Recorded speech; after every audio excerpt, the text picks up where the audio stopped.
Thank you, Madam Chair, and thank you to all our witnesses. I first became aware of this issue of antimicrobial resistance as a practicing physician in the 80s, and when I was doing my master's in public health at the University of Toronto. And now we find ourselves here with an ongoing major issue in front of us. So it seems like successive governments perhaps have not been addressing the issue to the extent that they might have done in the past, over the last several decades. Now it's at least heartening to know that our government has introduced a pan-Canadian framework. So my first question is, Dr. Barkema, you talked about the framework. Dr. Castonguay has raised the issue of economics being part of a One Health approach. Would you agree that perhaps the framework should also look at economic considerations? Fully agree. Me working also in agriculture, we need, farmers are not going to apply antimicrobial stewardship if there's a huge cost associated with it. So yes, that needs to be done. And also we need priorities in healthcare, whether we like it or not. And some of those will be economically driven. So I totally agree with that point. Thank you. And just going back to the veterinary medicine piece, I believe in December 2018, certain important antimicrobials for veterinary use in Canada could only be prescribed by prescription, only used by prescription, and claims for animal growth or better, in other words, quantity of meat would be not a reason to use antimicrobials. Could you talk a little bit about the success of that initiative and how that is working? So it really depends where we're looking at.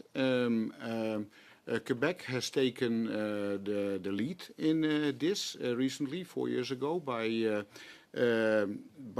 letting agricultural producers not use class 1 antimicrobials anymore, the antimicrobials that need to be reserved for human infections, and that is working very well. And the agriculture sector has well adapted to this, and we see really results of that.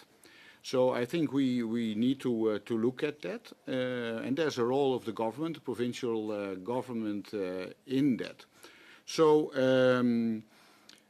we need more.